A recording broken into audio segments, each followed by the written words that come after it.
Who knew that the economic crisis was playing out so just markedly with mall Santas? So what is the solution to U.S. economic problems like this jobs crisis? Okay, we often have guests on who talk about sound money or regulations, but how about an entire new, not just economic system, but social system too? It sounds obviously very radical, but that is just what Peter Joseph of the Zeitgeist movement is arguing for, and he is going to explain how and why exactly that would work. Peter, it's so nice to have you on the show. I'll just get right to it. So we have guests on this show who advocate for different solutions to the criticisms of the current economic system, from debt jubilees to better regulations to the private industry to sounder money. Now, you argue for just getting rid of free market capitalism as we know it and completely overhauling the social system. Why do you think that's the solution? Well, as all well and good as those things are, and thank you, Lauren, for having me, the real crutch here is the structural flaws and the psychological flaws that this system creates. So the unemployment crisis, the debt crisis, the public health crisis, the poverty crisis, the energy crisis that's looming, and the immense social destabilization you're seeing are actually systemic causes of the fatal flaws of this system at the core logic. Now, I can expand on any one of those topics that you like. If you take, for example, what you just covered in this broadcast, the unemployment crisis. Okay. The unemployment crisis is really driven by technology. That's very important for people to understand because, unfortunately, many aren't talking about this. We have an exponential increase in information technology coupled with invention, material invention in manufacturing and all the other sectors, the service sectors, design revolutions that are happening with artificial intelligence, eliminating the necessity for human occupations. And it's exponentially increasing, and increasing more rapidly as this decline occurs as well, because it's more affordable for corporations to automate. They don't have to pay insurance and vacations. If you look closely, this is the systemic element. Does that mean technology is bad? No, it means that human evolution is moving in a certain path that is literally making obsolete the current social system in that attribute that I just mentioned. But I'll pause there and let you continue. Thank you, and we'll get more into this. To stick to what you brought up, which is jobs, which we were talking about, certainly you can talk about the technological component of job loss, but let me get to another one. What about, just for example, the industry of construction in this country, which we saw kind of get totally decimated with the housing bubble, which popped. And this gets to the issue of debt, which I know is an issue that you talk about. Can you talk about the role of debt and the limitations of it in our monetary system? Well, sure. You kind of have this bubble quality with debt. You notice many people talk about debt jubilee and debt forgiveness now. In fact, I heard one economist say that we should just forgive debt every 50 years. And that doesn't really address the fundamental problem, does it? Basically, we have our money produced out of debt. Money's made out of debt, whether it comes from the central banks or it comes from the private banks. The private banks manipulate money, loan it at interest to people, and there's the interest component, which doesn't exist in the money supply. So you have an infinite amount of debt increasing constantly throughout the entire world.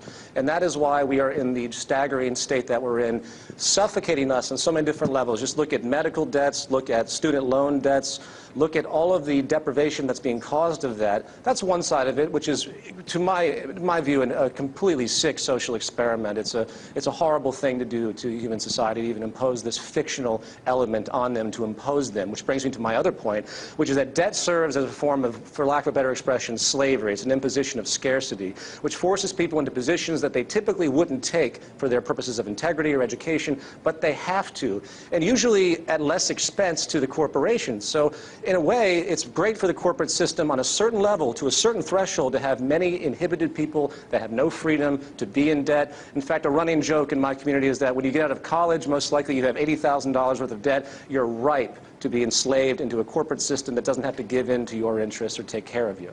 So you argue debt is slavery. You have some other criticisms of it as well. Of course, we've seen the cost of it right now in so many of the issues that we cover every day on this show, in the Eurozone crisis, with public debt. That's obviously just one side of it. My question then, is this why you want to ditch the monetary system? And if so, also, how do you reward work and sacrifice that people make?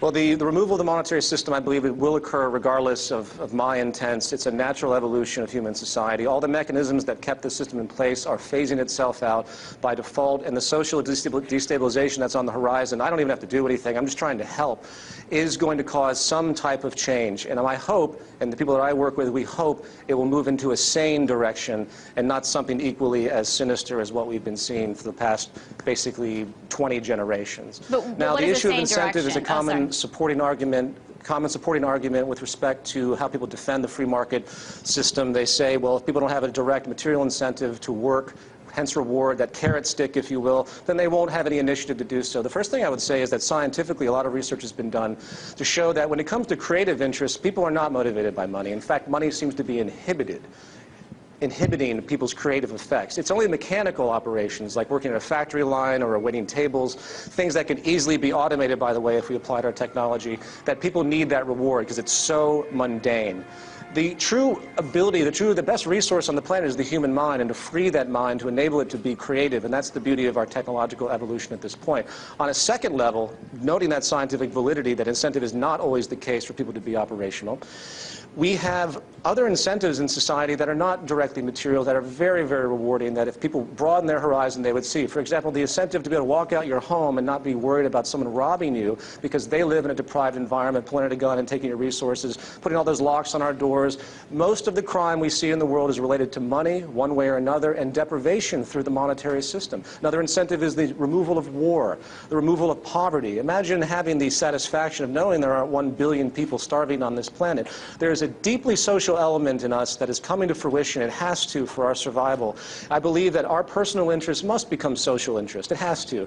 It really is already there, but we just don't know it yet. We don't think about it that way. And until that happens, we have a lot of big things on the horizon. One final point I'll say about incentive. How about this as a classic example?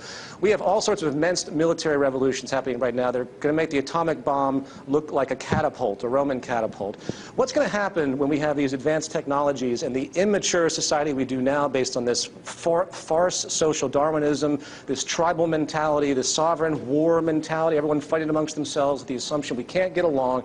What's going to happen when we have the advanced technologies that can be pulled off the shelf through, say, molecular engineering that can wipe out whole continents at a whim? This is a very real thing. In the words of Albert Einstein, our technology has exceeded our humanity, so it's very important that our values come in line, and that's explicit to our new socially conscious revolution that has to come from the basis of the economic system. Peter, there is so much more I want to get to because you have so many interesting points of view that I want to get more into. And also, since we last spoke, Occupy Wall Street has happened, where we see people protesting the economic system on the streets of the U.S. So I want to talk about more of these things. We're going to go to a quick break, but we will be back with director and filmmaker Peter Joseph. All right, with Occupy Wall Street all over the nation, we have seen people come out onto the streets to protest the economic system itself. And director and filmmaker Peter Joseph is one who advocates for a total overhaul. So we are going to get more into what he thinks of this movement and also what he thinks of changes to the economic system. So, Peter, let's get back into this because, as I said, Occupy Wall Street is on the streets protesting the economic system. It's also a leaderless movement. I'm curious how you see, if you see them as having their intentions in the right place. Intentions, absolutely. But until answers are proposed, until people get together and to think about a solution, not much is going to be accomplished, unfortunately. It's an awareness protest movement. It's really important what they're doing. I think it's really another systemic outgrowth of destabilization. I've been expecting this type of thing to happen for a long time. Occupy Wall Street and the global Occupy movement, which is really the most important attribute of it, because this isn't just about Wall Street, this isn't just about the United States. It is really about the total global financial system and the inherent flaws of the market system. Even though many people in the movement don't even discuss those issues, they're expressing their angst, and rightly so. What I would like to state, though, is that the 1% are not something to be demonized per se. The 1% are simply the best game players in this game strategy that's been generated. The 99% have let the 1% come to their place as easily as anything, because the 99% basically have been supporting all the mechanisms that enable the 1%. This system is based on a structural classism. It's always in favor of the wealthy. I don't mean that just from lobbying and government intervention. The very basis of the structure, from the bankings and the loans and the interest system, really supports that. So if the Occupy movement really wants to get down to brass tacks, they're really going to have to start addressing these root issues that I talk about and that my movement talks about and many others talk about as well, and then think about what the solution is. I really believe in the Buckminster-Fuller notion that it's not about fighting some system anymore. It's about building a new design that makes the other one obsolete and getting the public to understand it, and then the game is basically over. And it's kind of evolution that you talk about, but I'm just really curious kind of how you do that and how long you see that needing to take, because I don't know if you saw the Black Friday videos of people attacking each other for $2 waffle makers. I'm going to play a tiny montage for our audience. I'm sure you can imagine from the noises what's going on in them. Guys, come down.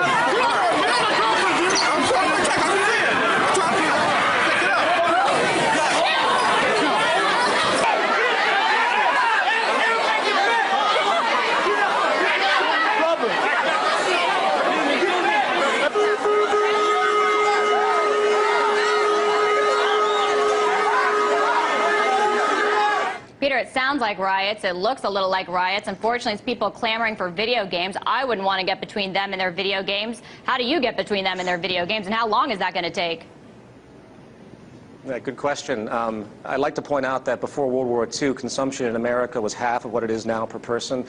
The ravenous consumption mentality has really been imposed on culture by advertising, and it's very important people see that. So when you see that aberrant behavior of such, it's a cultural anomaly. We need that in the market system to enable consumption to be as rampant as possible, to keep this infinite growth paradigm going, unfortunately. So how do you change that issue? Is that your question? How do you get people to see the light? Absolutely. Well, put down the video games. Yeah, as though those are life-supporting elements anyway. Exactly. But nevertheless, you have to. There's a massive educational paradigm that I can't talk about enough. The social breakdown of society is going to open minds. This is the biosocial pressure that has basically caused every major shift in human society. The problems that are on the horizon are going to slowly get everyone to step back and say, what do we do now? And that's where I think the importance of you and everyone that's aware of this, we have to get together and show people what a solution can be and get them on board and get a mass movement, if you will, to enable it to come forward. Now that sounds very simplistic and it's an overgeneralization, but it's not going to happen through government policy. Governments are far too interlocked today into the corporate institution. Governments are corporations. All the U.S. government is a parent corporation of all these subsidies known as basically the industry central. That's really all the U.S. government does. It's funded, supported, and regulated by corporations. It always was, by the way. This isn't some anomaly that occurred. It's just the nature of the game. We shouldn't expect anything less. All right, so Peter, I think it's a mass grassroots movement. Mass grassroots movement. Sounds like there's going to be a lot of movement needed in order to get to where you're saying we need to be. So I certainly credit you for trying and for coming on our show and talking all about this. That's Peter Joseph, filmmaker and director. He's with the Zeitgeist movement. Thanks so much, Peter.